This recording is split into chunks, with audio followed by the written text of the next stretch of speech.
Hello, wrestling fans, and welcome to Step Through the Ropes Volume 17.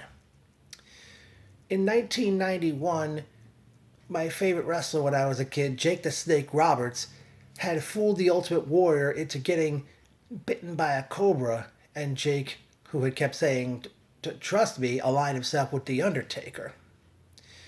After SummerSlam that year, they were scheduled to, Jake and the Warrior were scheduled to work with each other.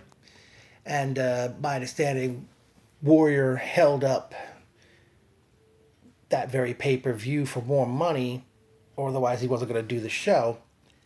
And it resulted in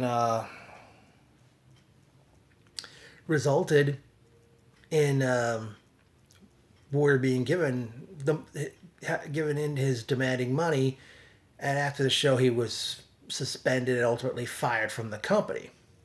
But that very same night, Roberts and The Undertaker had crashed the wedding reception of Randy Savage and Elizabeth, rest their souls, and only for Sid Justice to come to their aid.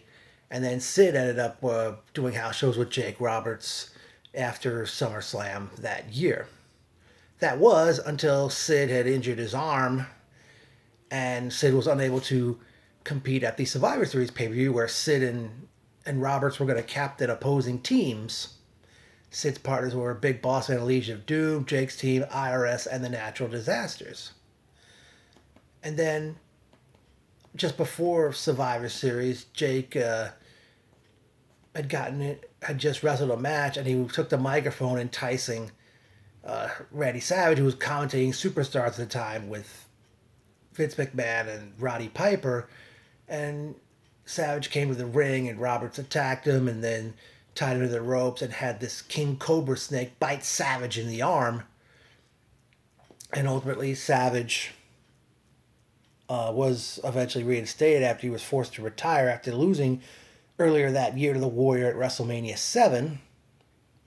And Savage and Roberts began a feud where Savage defeated Roberts at the Tuesday Night in Texas pay-per-view, only for Jake Roberts to give Savage 3 DDTs after the match, and Roberts attacking Elizabeth.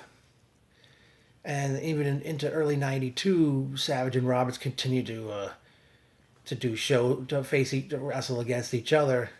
And my understanding, the blow-off was supposed to happen at WrestleMania 8, but due to a lot of circumstances, the blow-off happened on a Saturday night's main event, which aired in February 1992 on Fox, where Savage defeated Roberts one final time, and even gave him a second top rope elbow after the match. And then eventually, a few weeks later, they showed on television exclusive footage of what happened after they had, after Saturday Night's Main Event seemingly had gone off the air, where Savage and Elizabeth were about to come through the curtain, only for Jake Roberts waiting for both of them with a steel chair. But as Roberts swung the chair, he stopped by The Undertaker. Savage hits Roberts from behind with a chair, and Jake Roberts was down on the floor, writhing in pain. And eventually, Roberts came on the funeral parlor, and he says to the late Paul Bearer, I need to know whose side is The Undertaker on.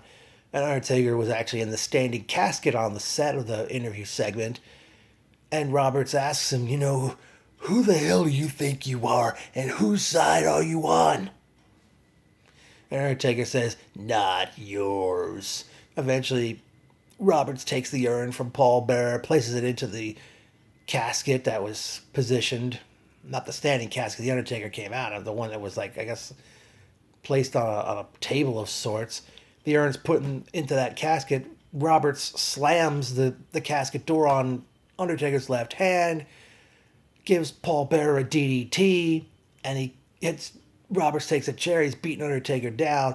Roberts takes a microphone and says, as you can see. But Undertaker kept getting up, and Roberts kept using the chair, and Undertaker kept getting up. And as a result of that resulted in Undertaker and Jake Roberts to go one-on-one at WrestleMania 8.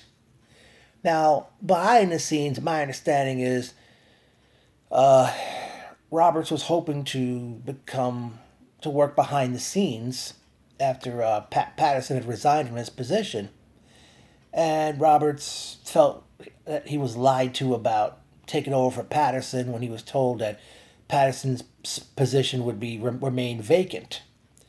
And Roberts felt lied to, and he started to negotiate a deal with WCW. And Roberts, I think said he held up the WWF, saying if he didn't get released from the company, he would not go to the ring and do the match with the Undertaker at that pay-per-view. Well, the match did happen, and that turned out to be Roberts' final appearance in the WWF for up until early 1996, where Roberts was defeated by the Undertaker. And I think Roberts, had to wait. Well, for what Jake claims, he had to wait a period of time to sign the contract with WCW. But folks, what do you think of Jake's "Trust Me" stint? Do you think he was kind of a victim of circumstances because they were things didn't the plans that were made did not happen or ended sooner than usual? Let me know what you think in your comments, folks. I personally think Jake Roberts, he practically could have written the book on wrestling psychology 101. But I'll definitely be back with more Step to the Ropes topics.